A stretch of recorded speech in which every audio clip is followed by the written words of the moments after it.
हरे कृष्णा। आप सभी भक्तों का हार्दिक स्वागत है हमारे रमन प्रवचन से पुरुषोत्तम मास संकल्प के आज के द्वितीय दिवस के सत्र के अंदर। मैं अत्यंत क्षमा प्रार्थी हूँ। जैसे कल हम चर्चा कर रहे थे कि जब आप कोई संकल्प धारण करते हैं कि मैं आज ये संकल्प धारण करता हूँ कि मैं अपनी भक्ति के अंदर ये सारी क्रियाओं को करूंगा, उसी समय पर भगवान की भौतिक माया शक्ति भी संकल्प धारण कर लेती है कि मैं भी देखती हूँ कि ये संकल्प कैसे पूरा होगा। निवेदन है आप सबके चरणों में नाम जप का नियम जो हम पूर्व से ही फॉलो करते आए हैं, तो यदि कोई भक्त आज चैंटिंग कर सके तो 5 मिनट्स लगेगा एंड एज पर आज्ञा खूब गोसाई तुझ। अच्छा, आज नाम जप नहीं हुआ, नाम जप रह गया शायद। अच्छा, तो बिना नाम जप के चौराष्टकम कैसे चला दिया फिर? And also requested to start सत्र एट डिसाइडेड टाइम। ओके। मैं देखिए सत्र शुरू करने का थोड़ा कंफ्यूजन था, क्योंकि तानिशमन टू जी को भी नहीं पता था कि उनको लिंक शेयर करना है। मुझे लगा चौराष्टकम के बाद चैंटिंग हो जाएगा। अच्छा, अच्छा, अच्छा। ओके। अच्छा, अरे नहीं, कोई नहीं साबिर। मतलब पॉइंट इज की प्राणेश्वरम टू जी को भी नहीं पता था। एक्चुअली उनको करना ही नहीं था, करना तो मुझे था, मेरी गलती है। आज मैं बिल्कुल एक्सट्रीम लेवल पे ओवर हेक्टिक बिजी था। बिल्कुल सत्र शुरू होने वाला था, फिर भी अपने कुछ स्कूल के काम से मैं स्कूल कोऑर्डिनेटर से बात कर रहा था। अब उनको मैं बीच में कैसे फोन रखूं, मैं ऊपर नीचे हो रहा हूँ कि हाँ बस सत्र का समय शुरू हो रहा है, समय शुरू हो रहा है। तो फिर भी 2-3 मिनट जब मैंने देखा 10-10 पे इसने मैसेज ड्रॉप कर दिया ग्रुप के अंदर, और लिंक शेयर करने के लिए मुझे उनका कॉल कट करना पड़ता है क्योंकि मीटिंग स्टार्ट करनी थी। तो तब मैंने प्राणेश्वर तुर्जी को निवेदन करा कि तुर्जी आप प्लीज लिंक शेयर कर दो और क्लास शुरू करवाओ। तो इसलिए फिर प्राणेश्वर तुर्जी ने लिंक शेयर करा और उन्होंने स्टार्ट किया। फिर मेरी उनसे जो भी 15 मिनट तक फिर बात हुई, आई थिंक मैं फिर 10:20 पे मैं कनेक्ट हुआ इस क्लास में। और तब चौराष्टकम चल रहा था। आई थॉट कि नाम जप हो चुका है, इसलिए चौराष्टकम स्टार्ट हुआ है। तो मेरा भक्तों से निवेदन है, स्पेशली प्राणेश्वर प्रभु जी से, और भी अगर कोई भक्त 10:10 की टाइमिंग पे, जो भक्त बिल्कुल एकदम ऑन टाइमिंग पे जुड़ जाते हैं, जैसे हमारी श्रद्धा जी हैं, इवन सागर प्रभु भी है।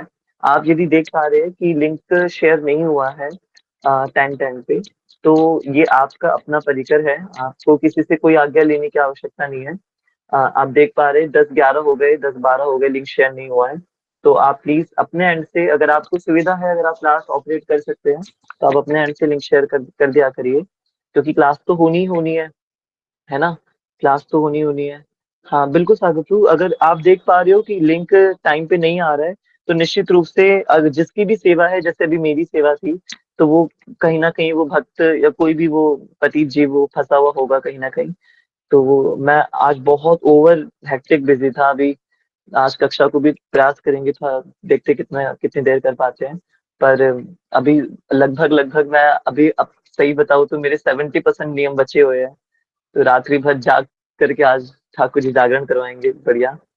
तो मैंने अपनी बात की शुरुआत यहाँ से की कि जब आप प्रण लेते हैं ना, कि कोई आप संकल्प धारण करते हैं, तो माया देवी भी प्रण ले लेती है कि मैं भी देखती हूँ कि ये संकल्प कैसे पूरा करता है, ये वैष्णवी अपना संकल्प कैसे पूरा करते हैं। इसलिए फिर भी हमें ये इनके इन प्रकार हर चीज में पॉजिटिव रहना चाहिए और प्रयास करना चाहिए कि हम अपने संकल्पों से कॉम्प्रोमाइज ना करें, उसका कोई जस्टिफिकेशन ना दे। मन आपको बहुत बोलेगा कि हाँ देखो पूरे दिन ये बिजी थे, ये काम था, वो काम था, बट फिर भी जब समय मिलता है, संकल्प अगर यदि धारण करा है, पुरुष चरण यदि किसी बात का आपने लिया है, तो उसको आप जरूर जरूर निभाए, किसी भी हालत में निभाए। भले ही 1 घंटे की नींद लेके निभाए, पर अवश्य निभाए। तो ये सिचुएशन आएंगे, और मेरी लाइफ में तो आज सेकंड डे पे दादा रमन देव जी ने ऐसी सिचुएशन को क्रिएट करा। बट स्टिल हमें प्रयास करना है कि हम कितने भी ओवर हेक्टिक शेड्यूल के बाद भी अपने नियमों को कॉम्प्रोमाइज ना होने दे। देखिए, जब हम ऐसा करेंगे ना, तभी हमारे अंदर वो नाम निष्ठा प्रकट होगी। जो हम 9 स्टेप्स ऑफ भक्ति पढ़ते हैं, तो उसमें जो अनर्थ निवृत्ति के बाद क्या होता है, निष्ठा। अनर्थ निवृत्ति के बाद हमारे अंदर निष्ठा प्रकट होती है ना? भक्तिर भवति नैष्ठिकी, भगवती उत्तम श्लोके भक्तिर भवति नैष्ठिकी, निष्ठा आती है हमारे अंदर। तो इसलिए नियमों का दृढ़वत प्रतिपालन करना अत्यंत आवश्यक है। तो इसलिए मेरा निवेदन है भक्तों से कि यदि भक्त देख पा रहे हैं कि समय हो गया है, कक्षा का लिंक नहीं आ पाया है, तो आप उसको अपने आनंद से, आप यदि क्लास ऑपरेट कर सकते हैं तो आप प्लीज उसको लिंक डाल के लिंक शुरू कर दीजिए ताकि कक्षा समय से शुरू हो सके, है ना? चेंज हो गया, मुझे लगा कि फॉर्मेट चेंज हो गया शायद। अच्छा नहीं नहीं, फॉर्मेट बिल्कुल सेम है प्राणेश टू जी, फॉर्मेट बिल्कुल सेम है। This is the sign that he is watching and observing our संकल्प निष्ठा। बिल्कुल ठीक बात है, सागर प्रभु जी ने बहुत अच्छी बात कही है। यदि जीवन के अंदर कठिनाई आ रही है तो हमें समझना चाहिए कि राधा रमन देव जी हमारी संकल्पों को देख रहे हैं, इसका मतलब उनका ध्यान है हमारे संकल्पों पर, और वो हमारी संकल्प निष्ठा चेक करना चाहते हैं भाई, कितना कितना ये पक्का इंसान है, कितना संकल्प ये कर पाएगा, है ना? तो श्रद्धा, साधु संग, भजन क्रिया, अनर्थ निवृत्ति और निष्ठा, है ना? तो निष्ठा भक्तिर भवति नैष्ठिकी। अनंत अनंत परीक्षाओं को देने के बाद ये अनर्थ ही तो है कि हम अपने भौतिक जंजाल में इतने ज्यादा बिजी है, भौतिक कार्यों में भी बिजी होना। अत्याहार प्रयासश्च प्रजल्प नियमाग्रह, है ना? रूप गोस्वामी पाद बताते हैं, अत्याहार प्रयासश्च, बहुत ज्यादा खाना और बहुत अधिक मेहनत करना भौतिक क्रियाकलापों के लिए। रूप गोस्वामी पाद ने बताया है कि अपने भौतिक सुख के आनंद के लिए, कि मुझे बहुत पैसा मिल जाए या मेरी खूब तरक्की हो जाए, या अपने किसी भी प्रकार के भौतिक कार्य के लिए बहुत अधिक, जरूरत से अधिक मेहनत करना भी, ये भक्ति के नियमों के विरुद्ध है। षड्वीर भक्ति विनश्यति, ये भक्ति के नियमों के विरुद्ध है। इसलिए अधिक मेहनत करना ये भी एक ऐसा कार्य है जिससे भक्ति का विनाश होता है। तो ये ऐसा करके हम फिर भी अपने भक्ति में संकल्पों को पूरा कर पा रहे हैं, ये भी तो एक अनर्थ है ना। हम अत्यंत प्रयास कर रहे हैं अपने भौतिक कार्यों के अंदर, ज्यादा से ज्यादा प्रयास कर रहे हैं हम, बहुत ज्यादा मेहनत कर रहे हैं, ये भी एक अनर्थ है। तो जब इस अनर्थ का शमन हो जाएगा तब हम आएंगे पांचवें स्तर पे भक्ति के, वो जो कि है निष्ठा वाला स्तर। तब हमारे अंदर निष्ठा प्रकट होगी। तो आज ऑल्दो मैं बहुत ओवर हेक्टिक बिजी था, अभी भी इसके बाद भी बिजी रहूंगा। अब राधा रमन लाल जाने कैसे नियम पूरे करवाएंगे वो, तो इतना जरूर विश्वास है कि पूरे तो जरूर होंगे। अब वो ठाकुर जी जाने कैसे पूरे होंगे, पर ऑल्दो मुझे ही पूरे करने हैं, पर भगवान के आनंद में, उनके भक्ति के आनंद में पूरे होंगे। तो हमें पॉजिटिव रहना चाहिए, प्रयास हमेशा अपने जरूर जरूर करते रहना चाहिए। आज की कक्षा विलंब हुई, उसके लिए मैं हृदय से क्षमा चाहता हूँ। हरि नाम भी छूट गया, बताओ, उसके लिए भी हम बहुत क्षमा प्रार्थी है। तो अब हरि नाम के लिए हम कैसे करें? तो आज हम हरि नाम चिंतामणि पढ़ रहे हैं, तो आज हमने हरि नाम नहीं करा। चलिए कंडीशन लेते हैं हम, आज हमने हरि नाम नहीं करा और कुछ कुछ एक्स वाई जेड रीजन बन गए हरि नाम ना करने के पीछे। तो अब क्या किया जाए, समय भी निकल गया हरि नाम करने का। तो अब क्या मेरे पास जस्टिफिकेशन है कि मैं हरि नाम नहीं कर रहा हूँ? मैं जस्टिफाई कर रहा हूँ अपने आप को, और चलो मैंने अपने आप को जस्टिफाई भी कर दिया कि हरिनाम क्यों नहीं करा, तो भाई लिंक लेट आया, या फिर पैटर्न चेंज हो गया, या फिर कुछ कुछ भी एक्स वाई जेड रीजन इस क्रिएट हो गया। तो मैंने जस्टिफाई कर दिया कि मैंने हरिनाम इस रीजन की वजह से नहीं करा, है ना? हाँ, इस रीजन की वजह से मैंने हरिनाम की सेवा मैंने नहीं करी। तो अब प्रश्न ये है कि अब वो जस्टिफिकेशन मैंने कर दिया, इसका मतलब मेरी नाम निष्ठा थोड़ी कम हो गई। कोई बात नहीं, एक दिन हरिनाम नहीं भी होगा तो क्या ही फर्क पड़ जाएगा, एक दिन हरिनाम नहीं भी होगा तो क्या ही फर्क पड़ जाएगा, है ना? नाम निष्ठा कम हो गई, मैंने जस्टिफाई कर दिया अपनी चीजों को। लिंक लेट आएगा तो भाई कहाँ से हरिनाम होगा, क्लास भी तो शुरू करनी है, कक्षा में पढ़ना भी तो है हमें, कहाँ से हरिनाम होगा, जस्टिफाई कर दिया। अब सीखते हैं हम हरिनाम चिंतामणि हमें क्या बात बता रही है इसके लिए। हरिनाम चिंतामणि हमें क्या सिखा रही है। तो जब भी हमें लाइफ के अंदर जब भी डिमोटिवेट फील होते हैं तो ग्रंथों का आश्रय लेते हैं। तो आज मैंने अपने हरिनाम से कॉम्प्रोमाइज करा, मुझे हरिनाम करना था, मैंने हरिनाम नहीं करवाया। तो अब हरिनाम चिंतामणि का आश्रय लेकर के समझते हैं कि हरिनाम चिंतामणि इस प्रश्न का उत्तर कैसे देगी। देखिए ग्रंथ बोलते हैं हमारे साथ साथ। तो हमने ग्रंथ से प्रश्न पूछा कि मैंने हरिनाम नहीं करा क्योंकि मैं बहुत ज्यादा बिजी था, समय नहीं मिल पाया, लेट कक्षा शुरू कर दी है, जो भी एक्स वाई जेड रीजन थे। अब आप मुझे बताइए चिंतामणि जी, क्या मैंने सही करा है या गलत करा है? अब देखिए हरिनाम चिंतामणि हमें क्या उत्तर प्रदान करती है। मैं निवेदन करता हूँ प्राणेश्वर प्रभु जी से कि हमें वो उत्तर जो आज हम पढ़ना चाह रहे हैं वो एक बार अपनी स्क्रीन शेयर के माध्यम से हमें प्रेजेंट करें। हमने कल डिसाइड करा था हरिनाम चिंतामणि को cover page to cover page पढ़ने का प्रयास करेंगे। तो क्या कह रही है हरिनाम चिंतामणि, देखिए बहुत ध्यान से देखिए। हरिनाम नहीं करा मैंने, नाम निष्ठा कम हो गई। तो हरिनाम चिंतामणि हमें समझा रही, उत्तर दे रही है हरिनाम चिंतामणि। क्या उत्तर दे रही है? परम परम करुणामय कलयुग पावन अवतार श्रीमन चैतन्य महाप्रभु पश्चिम बंगाल नवद्वीप में 18 फरवरी 1486 1486 में अपने निकटतम पार्षदों सहित प्रकट हुए। सांगोपांगास्त पार्षदम यज्ञ संकीर्तन प्राये यजंती सुमेध सह। चैतन्य महाप्रभु के लिए श्रीमद् भागवतम में श्लोक आया ना कि अपने पार्षदों के संग चैतन्य महाप्रभु प्रकट होंगे। कब प्रकट हुए? नवदीप पश्चिम बंगाल में प्रकट हुए। और ग्रिगोरियन कैलेंडर की एग्जैक्ट डेट दे रखी है, क्योंकि तिथि तो हमें पता है, फाल्गुन पूर्णिमा और ग्रहण लगा हुआ था उस दिन। और विक्रम संवत भी हमें पता है। तो जब उस फाल्गुन पूर्णिमा विक्रम संवत की तिथि को जब ग्रिगोरियन कैलेंडर के अकॉर्डिंग जब मापा गया, तो कौन सी तिथि निकल कर के आई? 18 फरवरी सन 1486। श्रीमन चैतन्य महाप्रभु प्रकट हुए नवदीप मायापुर धाम के अंदर अपने सभी पार्षदों के संग में। उन्होंने बिना किसी भेदभाव के समस्त जीवों को भगवत प्रेम का वितरण करा। बिना किसी भेदभाव के समस्त जीवों को भगवत प्रेम का वितरण करा। एक एक लाइन अगर आप चिंतन करेंगे ना, कितनी अद्भुत लाइन है। एक वैष्णव जब प्रचार सेवा कर रहा होता है ना, उसको कभी ये नहीं सोचना चाहिए कि ये व्यक्ति वैष्णव है नहीं है, या ये बड़ा वैष्णव है, ये छोटा वैष्णव है। न जाने किस रूप में नारायण मिल जाए। नितिन प्रभु जी जब हमारे पास आए थे आज से 2 साल पहले, मैं बिल्कुल नहीं सोच सकता था कि ये नितिन प्रभु एक दिन निमाई पाठशाला कोर टीम के ऐसे हमारे मेंबर बनेंगे, जो कोर टीम में सेवा करने के बाद भी जिनके निष्ठा रमन परिकर और अपने भक्तों के साथ होगी। कि हमारे नितिन प्रभु जी अगर आज भी दिल्ली आते हैं तो इनका आनंद होता है कि मैं अपने रमन परिकर के भक्तों के संग में कहीं ना कहीं कीर्तन करूं, कहीं ना कहीं मैं। नितिन प्रभु जी कहते हैं कि मैं भी आप लोगों के संग में वृंदावन धाम आऊंगा। उनको क्या कमी है? उनके लिए तो कोई कमी नहीं है। मैया के आश्रम में है, वैजंती में, कदम कुंज में, वैजंती गौशाला में, जहां जाए वहां पे वो रुक सकते हैं। स्टिल ये कहीं ना कहीं भक्ति की शुरुआत के संस्कार है, जिन संस्कारों के कारण जो हमने एक बात सीखी थी कि कभी भी हम अपने एडवांटेजेस का लाभ नहीं उठाएंगे। कि मुझे मैया का व्हाइट कार्ड मिला हुआ है और मैं मैया के उस व्हाइट कार्ड से खूब आनंद कर रहा हूँ। हम कभी भी इस अपने अपने ऊपर मिली हुई जो हमारी एक्स्ट्रा एडवांटेजेस है उनका लाभ नहीं उठाएंगे। एक जीव जब प्रचार सेवा करने आता है, उसको चाहिए कि वो हर एक व्यक्ति को हृदय से प्रचार करे, हृदय से प्रचार करे, क्योंकि हमें नहीं पता कि आगे चल के कौन सा भक्त किस लेवल पे आ जाएगा। हिज ग्रेस मोहन दूपा प्रभु जी ने प्रचार करा था हिज ग्रेस रुक्मणी कृष्ण प्रभु जी को। मोहन दूपा प्रभु जी मेंटर है रुक्मणी कृष्ण प्रभु जी के।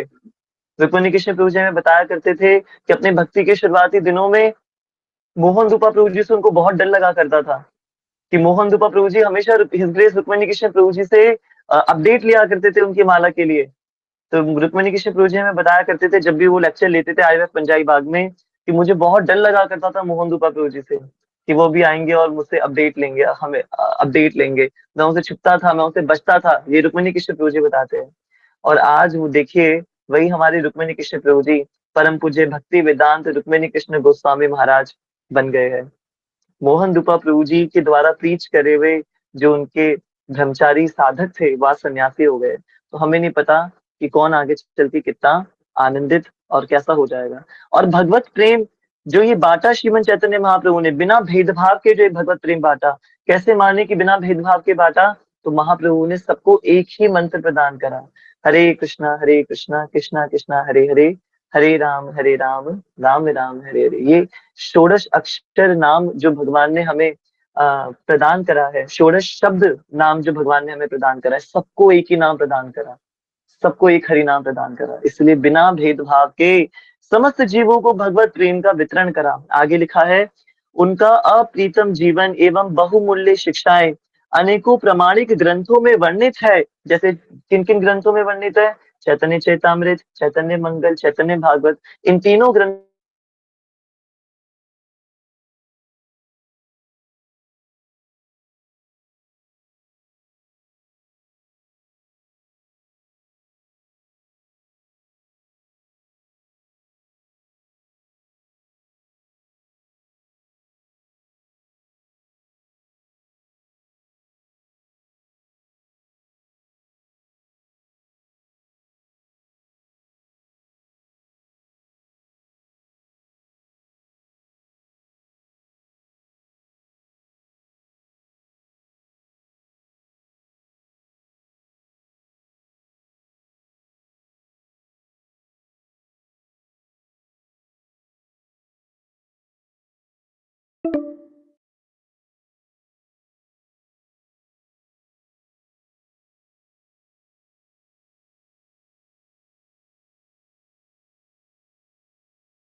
इस स्थान पर आकर के भक्त लोग आपका दिव्य नाम उच्चारण करेंगे। मेरी ऐसी वांछा है, आपका नाम लेते ही आप उसी क्षण उस भक्त के सामने प्रकट हो जाओ, उसी क्षण उस भक्त के सामने प्रकट हो जाओ। तो गर्ग संहिता में वर्णन आता है, भगवान क्या कहते हैं उद्धव जी से कि हे उद्धव जी, मैं आपको वचन देता हूँ कि जैसे ही कोई मेरा नाम लेगा, जैसे ही कोई मेरा नाम को उच्चारण करेगा कली काल के अंदर, वैसे ही मैं उसके सामने अपने नाम रूप के अंदर प्रकट हो जाऊंगा। जो हम कहते हैं कि भगवान के नाम में और स्वयं भगवान में कोई भी अंतर नहीं है। तो ये जो हरे कृष्ण महामंत्र है, ये भगवान अपने नित्य गोलोक वृंदावन धाम से साथ लेकर आए हैं। महानतम वैष्णव आचार्य कहते हैं, क्या कहते हैं, इस कलयुग को धन्य कली के नाम से जाना जाता है। धन्य कली के नाम से जाना जाता है। सोचिए, जिस कलयुग को कितना बुरा भला कहा जाता है, जिस कलयुग में कि कली काल ये है, कलयुग ये है, कलयुग वो है, महान आचार्य इस कलयुग को कहते हैं धन्य कली। हे कलयुग, अत्यंत धन्य है आप। क्यों आप अत्यंत धन्य हैं? क्योंकि आपके अंदर, आपके समय के अंदर भगवान श्री भक्ति पुरुषोत्तम चैतन्य महाप्रभु का प्राकट्य हुआ है, इसलिए आप धन्य हैं। कलिकाल धन्य क्यों है? देखिए क्या लिखा है, क्योंकि परम भगवान स्वयं श्री चैतन्य महाप्रभु के रूप में इस कली काल के अंदर अवतरित हुए हैं और उन्होंने भगवान नाम का वितरण किया, जो भगवत प्रेम प्राप्ति का सरल एवं सर्वोत्तम साधन है। सरल एवं सर्वोत्तम साधन है। फिर से एक बार, सरल एवं सर्वोत्तम साधन है। किस चीज का? भगवान नाम के प्रेम का जो वितरण किया, भगवत प्राप्ति को प्राप्त करने के लिए, भगवत प्रेम को प्राप्त करने के लिए सबसे सरल एवं सर्वोत्तम साधन है, जो अन्य युगों में प्राप्त करना अत्यंत कठिन है। इस कलयुग के अंदर अनंत अनंत वर्षों तक की जाने वाली तपस्या का जो फल है, आपने इतने क्षणिक क्षणिक क्षणों में आपका नाम लेकर के हमें प्रदान कर दिया। इतनी बड़ी कृपा, इसलिए आचार्यों ने इस कलयुग को धन्य कली के नाम से पुकारा। हे कलयुग, आपकी जय हो, आपका आप धन्य हो कलयुग। समस्त युगों के अंदर कली काल को लोगों ने तो खूब गालियां दी, आचार्यों ने धन्य कली कह के पुकारा। इस युग में लोग पापमय कार्यों में पूर्ण रूपेण लिप्त है और अपनी वास्तविक पहचान से पूर्णतः अनभिज्ञ है। अनभिज्ञ यानी अनजान है। उनको नहीं पता इस युग में कि मैं कौन हूँ, मेरा वास्तविक स्वरूप क्या है और मेरा भगवान से क्या संबंध है। जानते ही नहीं है। अपनी पूरी कुत्ते बिल्ली वाली जिंदगी के अंदर बहुत मौज मार के लोग जीने में लगे हुए हैं, लेकिन इस दुर्लभ युग में पूर्ण पुरुषोत्तम भगवान के विशेष आशीर्वाद से जीव अपनी शाश्वत पहचान को बहुत ही आसानी से पुनर्स्थापित कर सकते हैं। पुनर्स्थापित यानी दोबारा से रेनेसेंस करना, दोबारा से उसको रिक्रिएट करना। जीव भगवान पुरुषोत्तम के आशीर्वाद से अपनी रियल आइडेंटिटी को फिर से सेल्फ रियलाइज कर सकता है, अपने आप को पहचान सकता है। आगे लिखा है, अपने शाश्वत संबंध को पुनः स्थापित करने का एकमात्र उपाय है केवल भगवान नाम का उच्चारण करना। केवल भगवान नाम का उच्चारण करना। अपने शाश्वत संबंध को, शाश्वत यानी जो एटर्नल है, जो हमसे पहले था, अभी भी है, हमारे बाद भी रहेगा, यानी कि जो इस शरीर से संबंधित नहीं है। जो संबंध है ना, हमारे लौकिक संबंध तो शरीर से संबंधित होते हैं। जब तक ये शरीर है, जब तक ये शक्ल है, जब तक ये नाम है इस शरीर का, तब तक लोग इसको पहचानेंगे कि ये अक्षय है और ये हमारे ये भक्त है, ये हमारे ये व्यक्ति है। तो इस तरीके से लोग उस शरीर को, उस शक्ल को उस नाम से पहचानते हैं। परंतु जब उस शरीर का नाश हो जाएगा, तब वो वैष्णव, तब वो व्यक्ति किस प्रकार से जाना जाएगा? तो बताया जा रहा है कि जो हमारी शाश्वत पहचान है, जो एक जीव का भगवान से शाश्वत संबंध है, उसको पुनर्स्थापित करने का क्या उपाय है? लिखा है, केवल भगवान नाम का उच्चारण। केवल भगवान नाम का उच्चारण इसका एकमात्र उपाय है। ये हरिनाम चिंतामणि हमें आंसर दे रही है जो हमने से क्वेश्चन पूछा था। क्वेश्चन मत भूलिएगा। क्वेश्चन क्या पूछा था कि मैंने आज हरिनाम नहीं करा।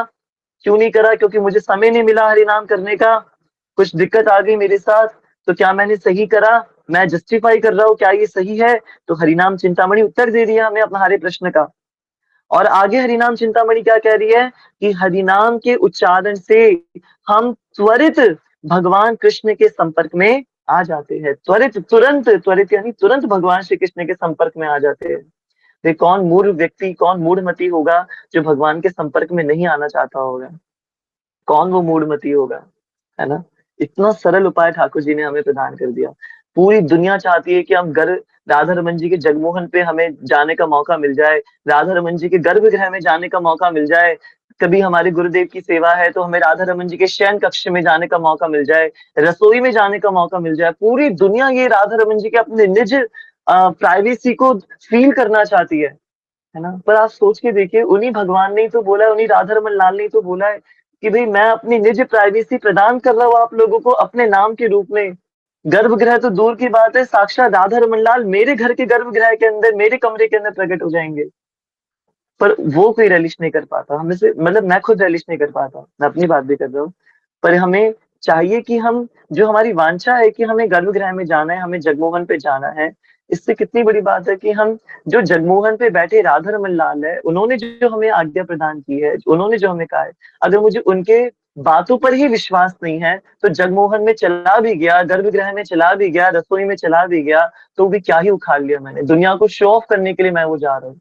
कि देखो मैं जगमोहन पे चढ़ रखा हूँ, मैं राधा रमन जी के गर्भगृह तक जा रखा हूँ, मैं उनकी रसोई में जा रखा हूँ, मैंने तो रसोई में बैठ के प्रसाद पा रखा है। तो दुनिया को दिखाने के लिए शो ऑफ करने वाली बात है। कौन सी बहुत बड़ी बात, कौन सा बहुत बड़ा काम कर लिया मैंने वहां पे उपस्थित होकर के, है ना? तो इसलिए इस इस समय पर हरि नाम एकमात्र एक ऐसा तरीका है जो तुरंत हमें भगवान श्री कृष्ण के निज संपर्क में ला सकता है, निज संपर्क में। गर्भगृह में जाने के बाद भी राधा रमन जी से संपर्क होगा नहीं होगा कौन जानता है। पर राधा रमन जी का महामंत्र रूपी नाम लेकर के राधा रमन जी से संपर्क होगा, ये बात और कोई नहीं बल्कि साक्षात राधा रमन देव जो कह रहे हैं, है ना? इसलिए भगवान इस जगत में भक्तिमय सेवा के विभिन्न पक्षों को अपने नित्य पार्षदों के माध्यम से हमें सिखाते हैं, है ना? या तो भगवान खुद भक्त बन करके आएंगे या अपने भक्तों के उदाहरणों से हमें भक्ति कैसे की जाती है, ये बात सिखाएंगे।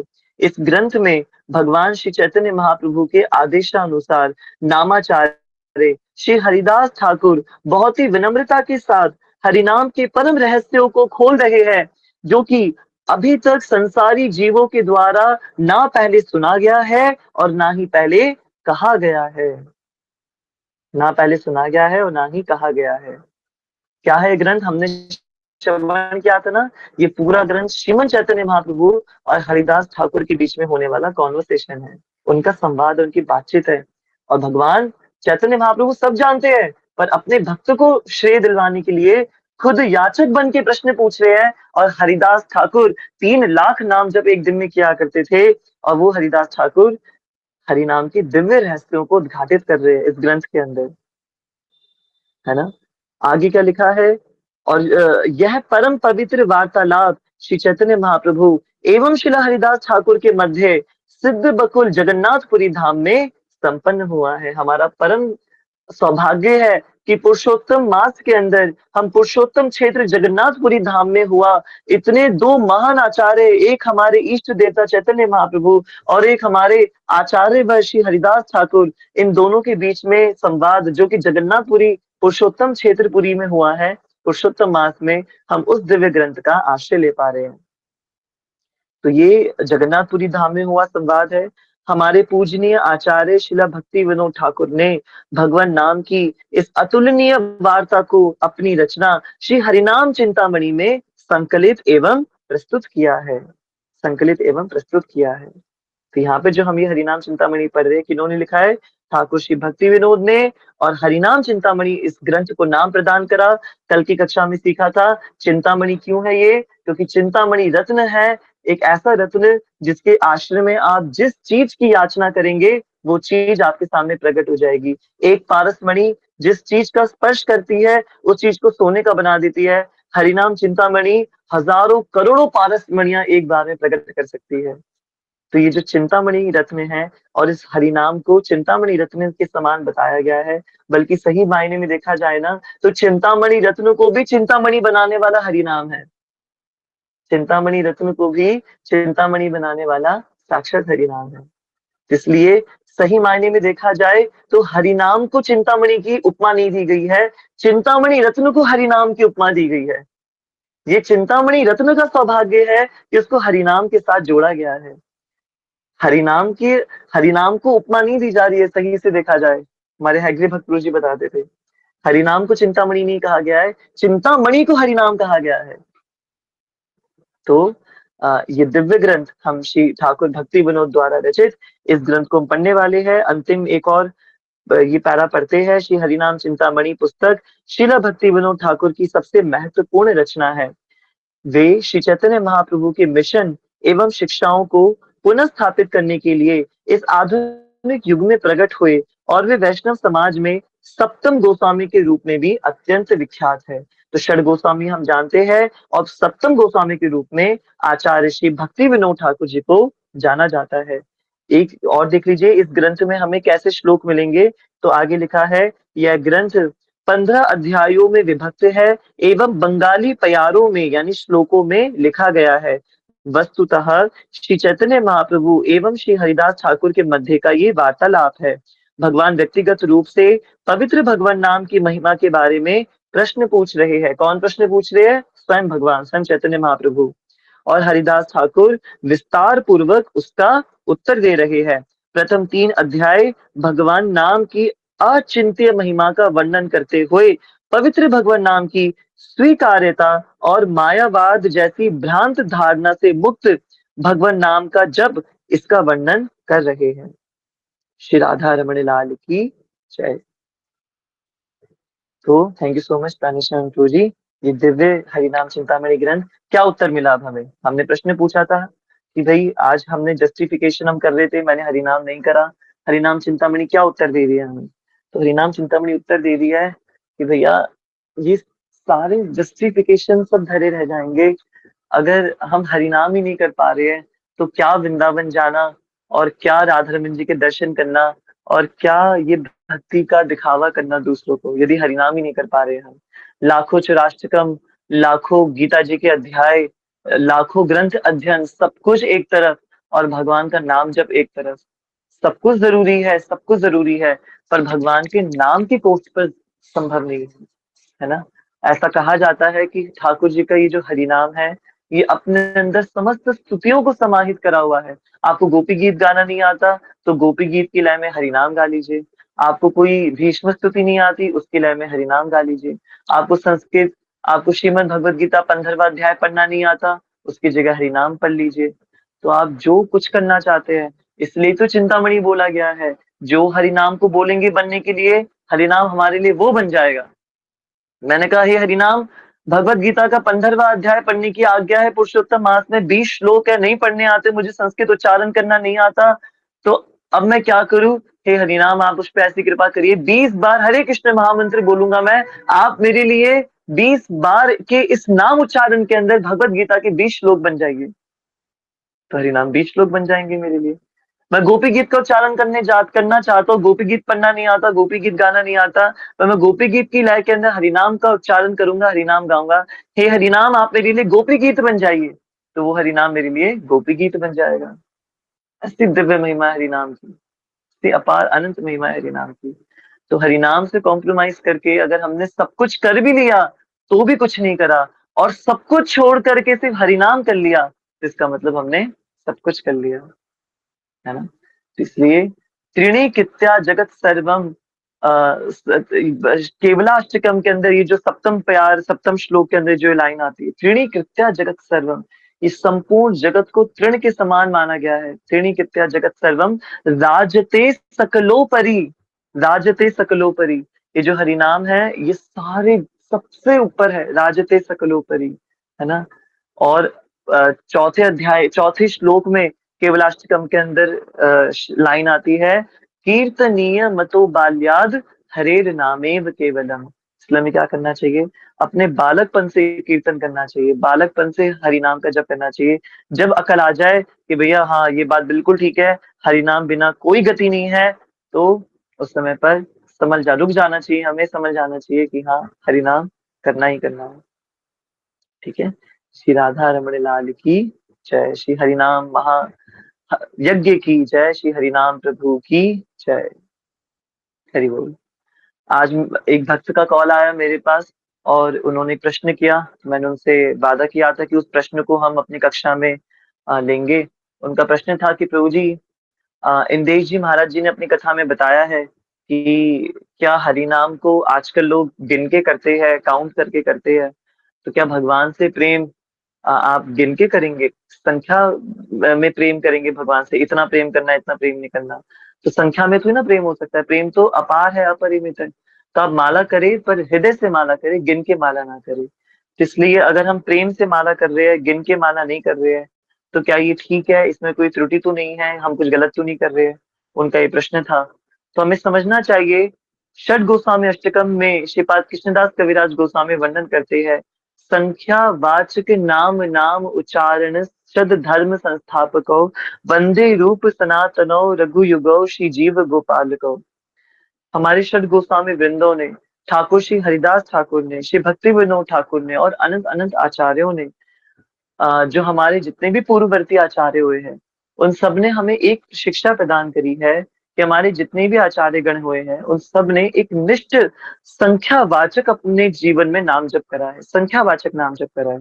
तो इसका अर्थ ये है कि इंदेश जी महाराज गलत बोल रहे हैं, ये बिल्कुल नहीं है। महाराज भी बिल्कुल सही कह रहे हैं। अब इंदेश जी महाराज जो बात समझाना चाह रहे हैं भक्तों को, उसका निहितार्थ क्या है? उसका निहितार्थ ये है कि कितनी बार हमारी जो चेतना है, वो और मात्र सिर्फ और सिर्फ संख्या में सीमित होकर रह जाती है ना, सिर्फ संख्या में सीमित होकर रह जाती है। तो वो चीज गलत है। हम खुश क्यों हो जाते, क्योंकि आज 16 माला पूरी हो गई, क्योंकि आज इतनी नाम जब पूरे हो गए, है ना। तो ये जब जब प्रेम हमारा संख्या में बंध जाए ना, तो रोने वाली बात है, तो रोने वाली बात है। प्रेम संख्या में नहीं बनना चाहिए। हमारे आचार्यों ने, हरिदास ठाकुर 3 लाख नाम जप करने के बाद भी रोते थे कि वो भगवान का नाम नहीं ले पा रहे। 3 लाख नाम जप करने के बाद भी। तो हमारे ये आचार्यगण, हमें इनसे सीखना चाहिए कि इन आचार्यों का ऐसा दिव्य भाव है, ऐसा दिव्य इनका आचार्यों का इतना ऐसा महाभाव है, इसकी वजह से तो महाप्रभु चैतन्य महाप्रभु इनको अपना संरक्षण प्रदान कर रहे हैं। तो दो चीजें हमें सीखनी है। अ, अगर हम ये सोचने लगेंगे कि मैं तो भाव से या प्रेम से नाम जप करूंगा, तो मैं गारंटीड कह रहा हूँ, नाम निष्ठा कम होगी हमारे अंदर से, बिल्कुल कम होगी। बिल्कुल, बिल्कुल, बिल्कुल कम होगी। क्योंकि हम क्या हम सच में फ़ील कर पाते हैं कि हमारा भगवान से प्रेम है?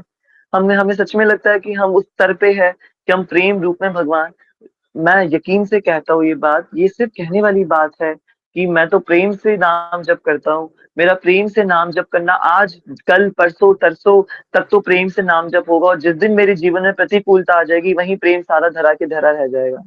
इसलिए हमारे रूप गोस्वामी पाद अपने दिव्य ग्रंथ श्री भक्ति रसामृत सिंधु में 2 प्रकार की भक्ति का वर्णन करते हैं, वैदिक साधना भक्ति और राघनुग साधना भक्ति।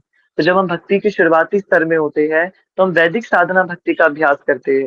वैदिक साधना भक्ति का अर्थ है वेदों और शास्त्रों में वर्णित साधना के अनुसार साधना करना, जिसके अंदर एक नियम लिया जाता है, जिसमें एक संख्या निश्चित की जाती है, और उसके आधार पे हम भगवान के दिव्य नामों का उच्चारण करते हैं, तपस्या करते हैं, साधना करते हैं, नियम के अनुसार साधना करते हैं। और जब हम पूरे हृदय से नियम से साधना करेंगे और ये मानेंगे कि मैं अभी भी जो साधना कर रहा हूँ वो बहुत कम है, बहुत कम है, बहुत कम है, मुझसे तो और उन्नत उन्नत वैष्णव बैठे हैं, हजारों हजारों काम होने के बाद भी, पूरे पूरे दिन व्यस्त रहने के बाद भी अपने नियमों को भली भांति पूरा कर पा रहे हैं। जब मेरे मन में ये वांछा, जब मेरे मन में ये भाव प्रकट होगा, तो मुझे कभी भी अभिमान नहीं आएगा अपनी माला के प्रति कि मैं इतनी माला कर रहा हूँ, ये तो कितनी आनंद की बात है, देखो इतनी माला पूरी कर रहा हूँ। कभी भी अभिमान नहीं आएगा, क्योंकि मुझे पता है ये माला मैं किसके लिए कर रहा हूँ। पहले तो मैं अपने राधा रमन लाल, अपने गुरुदेव के लिए ये माला कर रहा हूँ। मैं वैष्णवों को समर्पित कर रहा हूँ अपने संकल्पों को, मैं वैष्णवों के लिए हरि नाम कर रहा हूँ, क्योंकि मेरा वैष्णवों से अत्यंत प्रेम है, क्योंकि मेरा राधा रमन देव जो से अत्यंत प्रेम है, इसकी वजह से मैं ये हरिनाम माला कर रहा हूँ। तो हमारे अंदर कभी अभिमान नहीं आएगा। तो संख्या रूप में नाम जप करना अत्यंत अनिवार्य है, हम करे ही करे, और उसमें प्रेम लेकर के आए, उसमें प्रेम लेकर के आए। हम जितनी संख्या कर रहे हैं, मैं 8 माला कर रहा हूँ, मैं 16 माला कर रहा हूँ, मैं 25 माला कर रहा हूँ, जितना भी मेरा नियम है, मैं 1 माला कर रहा हूँ, जो भी मेरा नियम है, मैं उस माला के अंदर, उस माला में मैं प्रेम को परिवर्षित करूँ, उसको मैं घिसू ना माला को, सिर्फ संकल्प पूरा करने के लिए माला ना करूँ। जो इंद्रेश जी महाराज बता रहे हैं कि प्रेम से माला करने की वाली जो बात कह रहे हैं, उस समय पर मैं प्रेम से माला करूं, पर मैं ये ना मानूं कि मैं प्रेम से माला कर रहा हूं तो एक संख्या रूप में नाम जप मुझे नहीं करना चाहिए। क्यों नहीं करना? बिल्कुल करना चाहिए। क्यों? क्योंकि हमारे आचार्यों ने हमें यही बात सिखाई है ना। हम तो उन्हीं का ही उन्हीं के ही पद चिन्हों का अनुसरण करते हैं ना, भजन गाते हैं ना, हमें रास्तों की जरूरत नहीं है, हमें तेरे चरणों के निशान मिल गए हैं। तो हमें उनके चरणों के निशान मिल गए, अपने आचार्यों के। अब उनके चरणों के निशान जहाँ जा रहे हैं, अगर उसका अनुसरण नहीं करेंगे और अपने अनुसार ही कहीं जाने लग जाएंगे, तो वन में भटक जाएंगे। आचार्यगण जिस रास्ते से गए हैं, उस रास्ते से जाना हमारे लिए अनिवार्य है। इसलिए हमारे आचार्यों ने संख्या रूप में नाम जप करा है, तो हम भी संख्या रूप में नाम जप करेंगे और उस संख्या में प्रेम लेकर के आएंगे। उस संख्या को जबरदस्ती घसीटा मार भक्ति नहीं करेंगे। ठीक है, तो इससे दोनों बातें होंगी। हमारी वैदिक साधना भक्ति के भी नियम होंगे जो आज्ञा मिली है हमें, और हमारा प्रेम भक्ति के भी नियम होंगे जो हमें आचार्य हमें आज सिखाते हैं। ठीक है, और करते करते करते करते करते करते एक दिन ऐसा आएगा कि हम लोग भी वैदिक साधना भक्ति के स्तर से ऊपर उठ करके रागानुगा साधना भक्ति पर आ जाएंगे। और रागानुगा साधना भक्ति कौन करते हैं? जो भगवान के निज पार्षद है, भगवान के ब्रजवासी है, वो रागानुगा साधना भक्ति करते हैं। माता यशोदा को भक्ति करनी नहीं पड़ती, वो भक्ति ही कर रही है पूरे समय पर माता यशोदा। भगवान के ग्वाल सखा, भगवान की सखियां, भगवान की गोपियां, भगवान के समस्त ब्रजवासी गण, ये जान करके भक्ति, हमें तो काम से समय निकाल के भक्ति करनी पड़ती है। काम से समय निकाल के भक्ति करनी पड़ती है। वो उनका तो कार्य ही संपूर्ण भक्ति, उनका तो काम ही भक्ति है और कुछ है ही नहीं उनके पास करने के लिए। तो वो किस स्तर पर है? वो रागानुगा। गोलोकेर प्रेम धन हरि नाम संकीर्तन। तो गोलोक वासी का तो ऑक्सीजन हरि नाम है ना। तो हम भी उस स्तर पर एक दिन अवश्य आएंगे कि हम भी वैदिक साधना भक्ति नहीं अपितु रागानुगा साधना भक्ति कर पा रहे हैं। पर उसके लिए पहले तो हमें वैदिक साधना भक्ति का ही आश्रय निष्ठा से लेना पड़ेगा। ठीक है, इसलिए हरिनाम से कोई कॉम्प्रोमाइज नहीं करना हमें। तो आज जो हम हरिनाम नहीं कर पाए, आज माला हमने हरिनाम का ही गुणगान करा। ऑल्दो हरिनाम का गुणगान भी हरिनाम को रिप्लेस नहीं कर सकता, इसलिए हम सभी भक्त अपनी नियम की जो माला है उसको अवश्य करे, अवश्य अवश्य करे, निश्चित रूप से करे। और मैं निवेदन करता हूँ, माया माता जी ने सेवा पकड़ रखी है हरिनाम करने की, तो माया माता जी आप रमन परिकर की सेवा समझ करके कक्षा के विश्राम के बाद आप रमन परिकर के नाम से भगवान श्री राधा रमन जी को समर्पित करके एक हरिनाम माला अवश्य करिएगा। जो आज हमारी माला नहीं हो पाई है, तो वो माला आप अवश्य जी अवश्य जी करिएगा। प्रभु जी, मैं करने वाली थी। प्रभु जी मुझे भी लिंक शेयर करना सिखा दो, फिर मैं कर दिया करूंगी सबको। बहुत सुंदर। नहीं माता जी, लिंक शेयर करने की तो आप वो मत लीजिए, इसमें बहुत बड़ा अच्छा प्रभु तामझाम जी, मुझे होता ये है। बता दो तो कि जैसे जो पहले पहले का लिंक है, जैसे जो पहले भेजा गया, मैं उसको अगर वो करती हूँ, मैंने काट भी किया था, तो मतलब अगर हम उसको नहीं काटेंगे तो हम उसमें ज्वाइन हो जाएंगे जो आप नहीं भेजोगे नहीं दोबारा नहीं से? नहीं, वो आप नहीं ज्वाइन हो जाएंगे होएगा? माता जी, पर बाकी भक्तों को तो ये है ना कि वो वैसे तो हो जाएंगे। पुराना वाला लिंक भी हम शेयर कर सकते हैं, ऐसी तो कोई दिक्कत नहीं है। नहीं नहीं, जैसे ऐसी कोई मतलब दिक्कत मान लो नहीं है। मैंने अपना, ठीक है।